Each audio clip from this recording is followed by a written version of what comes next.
बिस्मिल्लाहिर्रहमानिर्रहीम। फरमान मुस्तफ़ा सल्लल्लाहु तआला अलैहि वसल्लम, जो मुझ पर दिन भर में 1000 मरतबा दुरूद शरीफ पढ़ेगा वो मरेगा नहीं जब तक जन्नत में अपना घर न देख ले।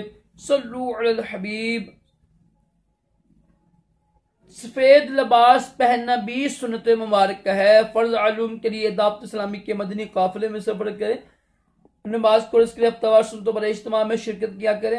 राशिद अतारी रूहानी इलाज लेकर पेश खिदमत है। आज हम बात करेंगे कि किसी हाकिम के पास जाना हो या जॉब के लिए जाना हो, किसी बड़े मनसब वाले के पास जाना हो ना अपने जायज काम के लिए, तो ये रूहानी इलाज कीजिएगा। अल्लाह ताला का नाम है, ये लिखकर बाजू पर इसका तवीज़ बांधे, गले पे बांध लीजिएगा। यहाँ पे एक मसला याद रखिएगा कि मर्द को ये होता है ना, ये होता है चमड़ा, चमड़े में जो है ना मोमी कागज होता है, जो वैसे कपड़ा ले लिया आप, उसमें तवीज़ बांध के पहनना चाहिए। किसी भी दाद, चांदी, सोना, किसी होते पित्तल लोहा होता है ना, मर्द को पहनना ये नाजायज है। एक शख्स आया, उसने पित्तल की अंगूठी पहनी हुई थी।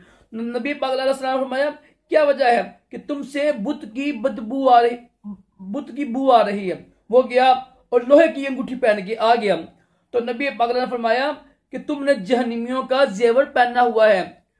फिर उसने कहा, अर्ज किया, या रसूलल्लाह मैं क्यों क्या पहनूं? फरमाया कि एक चांदी की अंगूठी पहनो जो 4 माशी से ज्यादा ना हो, और उसमें जो है नग भी एक लगा हो। 2-3 नग पहनना ये भी मर्द के लिए नाजायज है, गुनाह है, हराम है।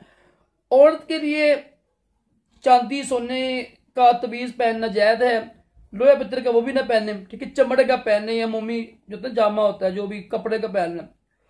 तो अल्लाह ताला का नाम लिख के ना आपने कागज के ऊपर एक कम 40 बार, यानी 30 और 9, ठीक है, 39 39 बार लिखना है आपने।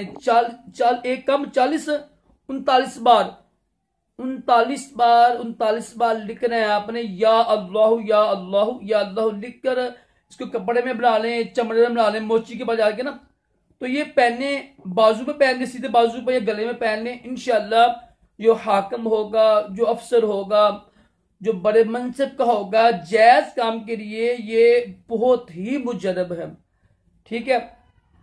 अल्लाह ताला हम सबको भी हमारे तमाम जायज हाजतें पूरी करे, दोनों जहानों की भलाइयां अता करे, तमाम जिस्मानी रूहानी बीमारियों से महफूज रखे।